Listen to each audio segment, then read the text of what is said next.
You guys have got the best comments going on. We should just keep doing this. This is great. Love it. All right. Good evening, everybody. We have a super special little thing that we're going to do tonight. I hope you're ready. I hope you're ready for something fun. Glad you're here. Just they keep on coming. Brittany, what was your surprise today? Tell us. She'll have that typed out in no time. I'll tell you what, I'm missing me some Melissa Granzo. We had a great time right here the other night doing our group reading on Tuesday, and she came over and we did it right here. She was one of the participants, but she got to do it from the backside, and that was just so much fun. We had a blast. So, Melissa, we miss you, but glad you were here. Glad we got to meet in person finally. I'm wanting to ask how everybody's doing, but I'm reluctant to in light of what we're going to do tonight. But let's go ahead and do what we normally do and check in with everybody. That was fun. That was sure fun. Good. I'm glad you have your list ready because you're going to get to use it tonight. This is going to be perfect. Good. Good. I hope everybody came prepared. You saw 2 Billy Vallow interviews, new ones. Oh, I know he's your favorite person in the world. Well, I mean, look at her moniker there, Mrs. Vallow. 01. She's number 1. That's great. That is awesome. Stacy, good to see you in here tonight. So, oh my gosh, the group reading was amazing. That was incredible. I mean, there was an afterglow. We stayed on for about 30 more minutes, I guess, probably. And nobody wanted to hang up. It was just incredible. And the comments that you guys had were that was exactly what we were hoping, is that you guys would light it up. And boy, you really did. So that was great.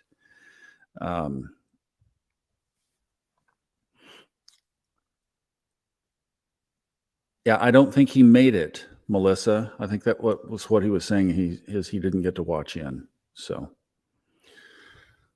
but we're going to be doing more of those. We are. So don't worry if you didn't get in on this one. We'll do some more, and they'll be great. And you can ask questions for just a nominal little fee. We charge $25, and you got to submit questions and also participate in the answers. We might rethink that a little bit for the people who don't want to contribute as opining astrologers. Maybe we could do something where you could submit questions too. We'll keep tweaking it. It's fun. So we will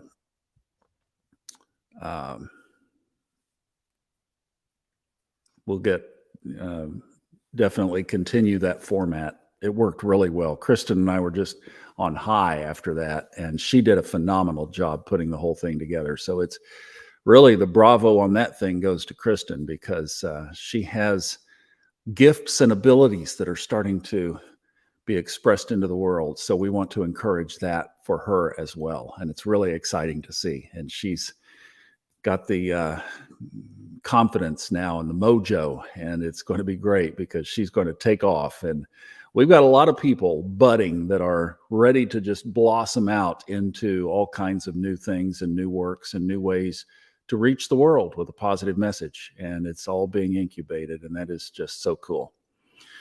All right. Well,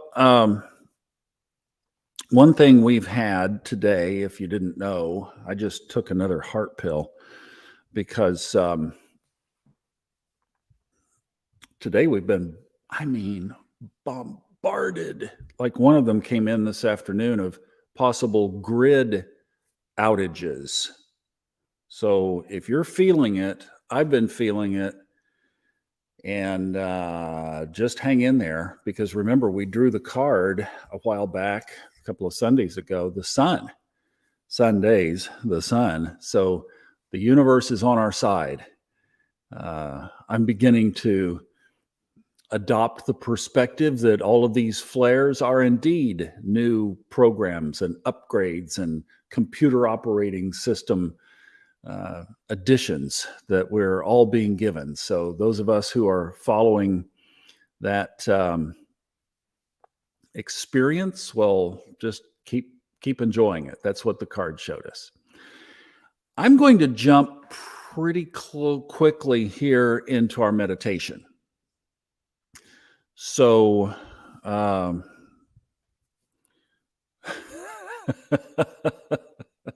well, I could answer A. You would have to answer B. Can't help you on B, but we could sure look at A. Yeah, Eslan says both.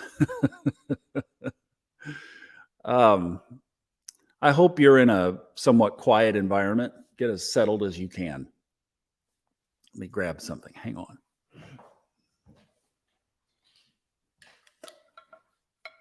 This was from Melissa.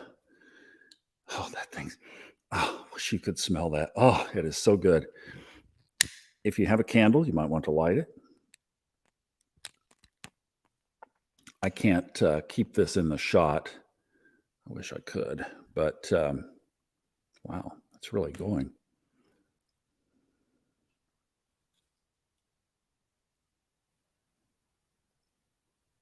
Just to get settled in.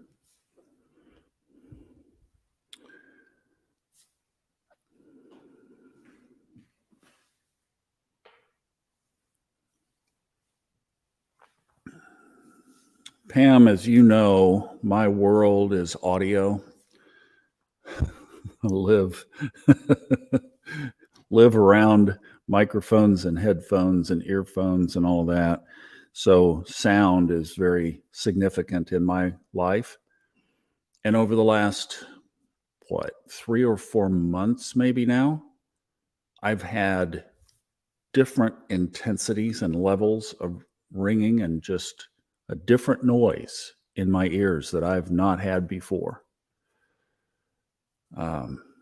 So if that helps. I don't know what it is, but it sure correlates with all of this that we've been talking about. So hopefully you can get into a spot or a place where you can just focus on what we're going to do here.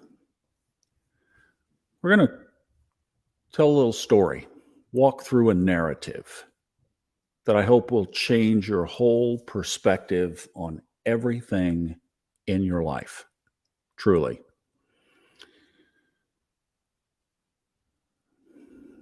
And part of this is just enjoying the story, but part of it is active participation. So as you are prompted, certainly join in to this process because it's very powerful. So I hope you enjoy this. Settling in. In fact, let's do something that we do here often, and it is very powerful. Let's do an Om together. We'll just do one, but let's do one Om just to bring us all together in unity around this meditation that we're going to do together. So exhale the stuff from the day that you would like to blow out, and then breathe in one good deep breath to Om.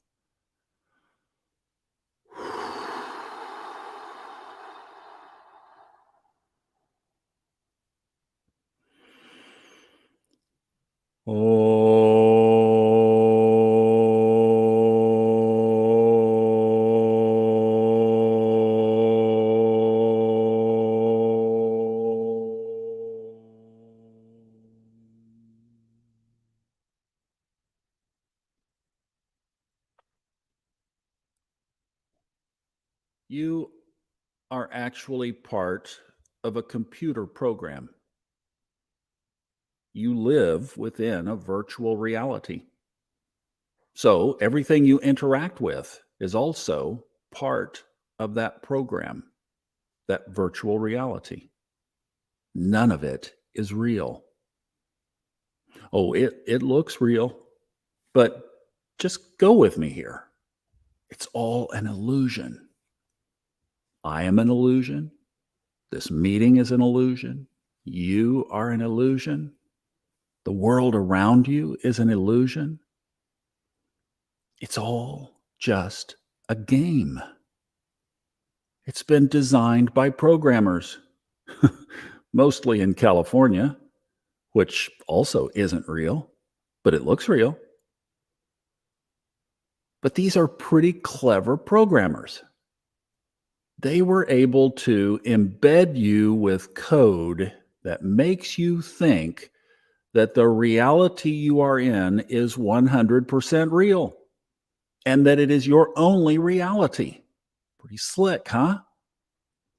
In other words, the programming is that everything that exists around you is affecting you all the time. You are so convinced that this reality affects everything about you that you create programs inside the reality in order to report on the events that happen in the reality. And you put it on your television screens and on your computers, even on your phones, and you are glued to it. You spend hours looking at the fake reality. And you are so concerned about how others are responding to the fake reality because you want to be able to respond like them, or at least try to figure out who has the right fake reality. And you think that watching all of this informs you of what is happening in your reality. And you allow what you see to influence your reality even further, molding and meshing you deeper and deeper into the illusion, only proving that the programmers were right. Pretty brilliant game, isn't it? Now, here's something that the programmers put into the software. They programmed you so that the things that you give the most attention and emotion to, those things show up in your life. And this is clever. They even put some tracking software into your profile that measures what those things are. More on that in a minute. For some, things show up pretty quickly. For others, it takes longer. Some, it comes really fast. Sometimes you can control the speed, and sometimes the game controls the speed of how fast things show up. It's part of the game.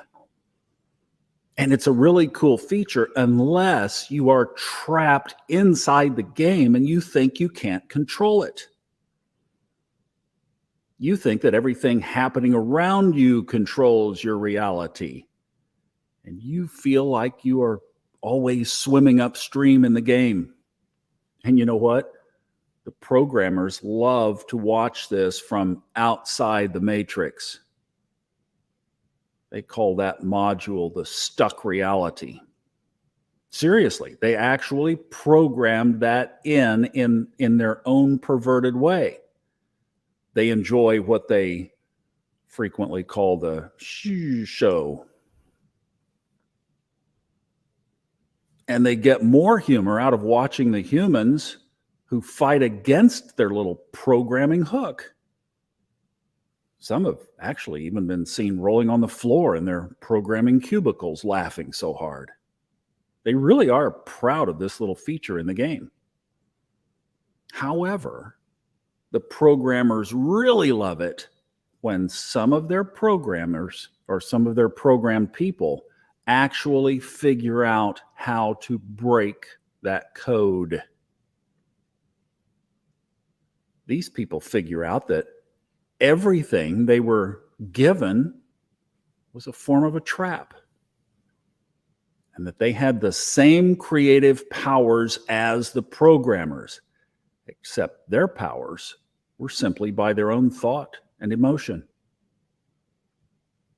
These people learned that if they ignored all the programmer gibberish and focused only on what they wanted, not the programmers and not the other people, they could literally create their own reality within the reality. They could change the game. Now, only a small number of people figured this out. They told some others, but it really didn't catch on. It was too hard for the majority of people to swallow the fact that they were not tied to their programmed environment. In fact, many of the people were so adamant, these ones figured out this creating reality, that they ousted the ones who figured it out. They called them things like nut jobs, or that they were spreading fake news, or that they were just plain delusional. What's sad is that some of the creators believed the masses and they lost those creative abilities. And just like before, their thoughts turned only to what was around them, and they forgot to even think about what they might want. They became gripped in fear. They felt like they were on a treadmill, just surviving, constantly influenced by everything around them, their job, their partners or lack of partners, families or kids, their health, the politicians, their bank account. All that stuff around them drove them nearly crazy. But for the remnant of creators, they loved the game once they figured it out. They couldn't get enough. Once they got it, they started playing with it. They would push their creation skills in all kinds of directions just by adjusting their thoughts, their feelings, their emotions, and their focus. These people came to realize that when they engaged with other characters in the game and someone asked, "Hey, how are you doing?" they only answered with what they wanted in the future, because they realized that if they answered based on their current reality, then they would get more of their current reality. But if they answered and focused on what they wanted, it would arrive faster. So they never dwelled on their current state, no matter what it was. They knew if it was quote unquote bad, that was a hook that the programmers threw in to see how badly they really wanted to play the game. If they threw in the towel, then they went back to being with the masses. They lost their way. But if they changed their thoughts and refocused on what they wanted, then they could create right around the hook. You know, the programmers especially love it when this happens, but it's rare. These people would create crazy stuff like parking spaces in crowded malls, or solutions to complex problems like discovering a book title that would sell over 150 million copies of the book because it simply taught people how to think and grow rich. And yet, even then, many forgot about it, or quit practicing, or never believed it. But the converts forged on in spite of the ridicule, doubt, and disbelief of the masses. Some of them even forged meditation groups so that they could support each other in their creations. Then these creators learned a little secret the programmers built into the game. Invisible to themselves, but known to the programmers, there was a cumulative database of all the combined thoughts, organized in order of which ones got the most mental focus, emotional focus, cumulative total thought, and emotional focus. In other words, which ones the people playing the game were consumed with most of the time.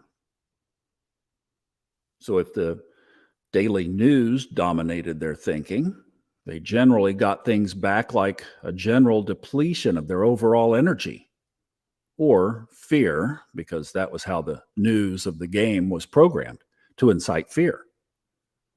The programmers loved to see the humans running around afraid all the time because it was so counter to the very simple solution of the game.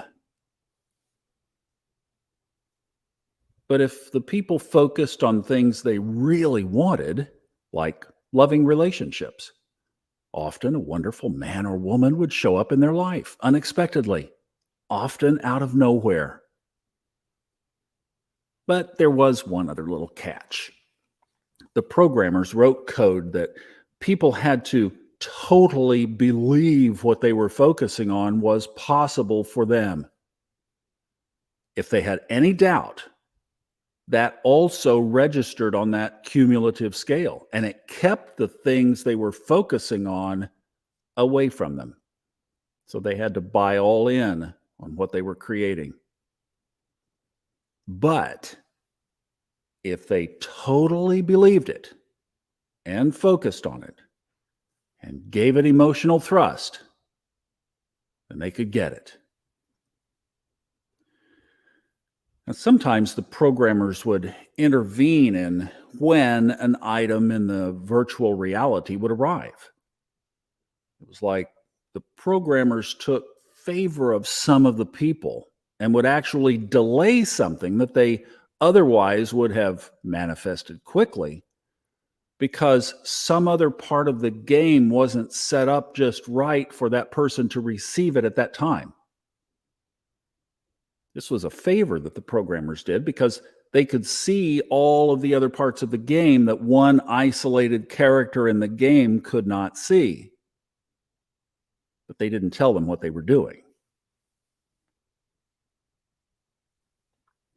One of the interesting things that the programmers noticed was that often one of the highest scoring areas that people focused on, and they thought this was really strange, was what other characters who were also blind to the game thought. Now, the programmers thought that this was really bizarre behavior. Here they created a matrix, a virtual game, and they put these very realistic characters in the game, and they gave them this unique ability to do the same thing that they did, to create. The people could create their own story. But what they did a majority of the time was to worry what the other people who had not figured out the game were thinking, often about them. That one slipped up on the programmers. They couldn't figure out how that happened, but they just let it play on out. And what they found over time was that large groups of people would worry so much about what all the others were thinking and doing that they basically imploded. Their groupthink literally destroyed them because their lack of ability to create finally ran out. It was kind of like checkmate in chess. They had nowhere else to go. If they had only realized how easy it could have been to create their way out of the hole. But then the creators added another feature to the game. The creators, the ones who figured it out, were eventually elevated to programmers. So they were given the code to the game. Then They, being the only ones inside the game, could program whatever outcomes they wanted while the game was going on. They could actually change the structure of the game without the programmers. This was another layer, though, and only a small percentage of the creator people figured this piece out. They were the ones, as the game unfolded, who carried it forward into infinity by overcoming the game itself. So now, this group of people who are listening to this are mostly part of the creator group. And the one thing they realize, and they love doing, is supporting each other in their creations. So now this group joins together on Sunday nights to support each other. And because we are really good with our imaginations, we think of others in the group. We think of their names, maybe their faces or their voices, or we think of their impact on us. We see them in their highest timeline.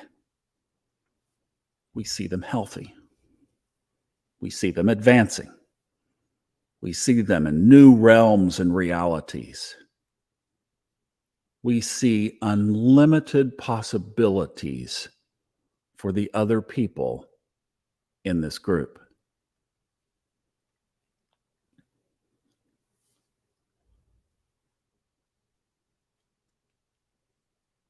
And you give your creative energy, your infinite energy, to help the others in this group achieve their creative visions. So give that gift to the others in the group now. If you don't know people specifically, think of everyone energetically. They'll get your vibration. You know about vibration, right? Remember that? Oh, there's one other thing about these creators. They so badly want for others the same thing that they have.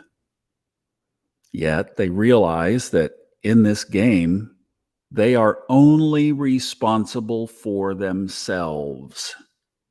That's what sets them apart. So a long time ago, they quit trying to fix all the others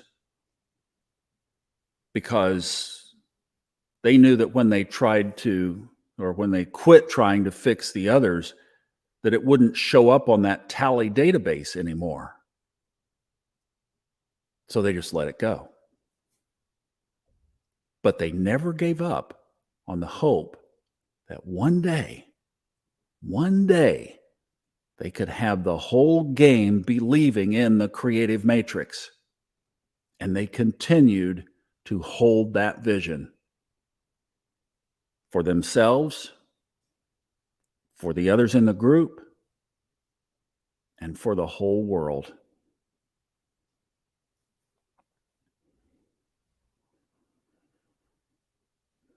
So now, hold your vision for the next few minutes.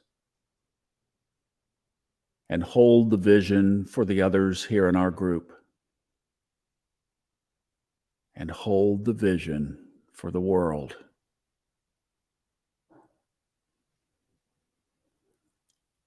And this week, and going forward, play the game only to see what you want in your next scene in the Matrix game.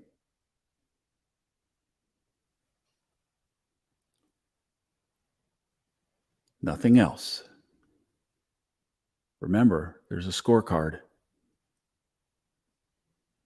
How will your tallies add up at the end of this next week?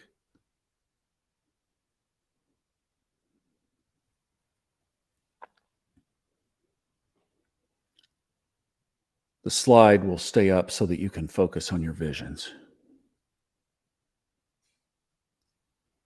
And may you have the week ahead that you create now.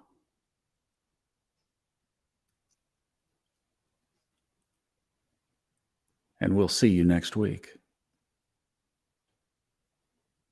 Namaste, fellow creator humans.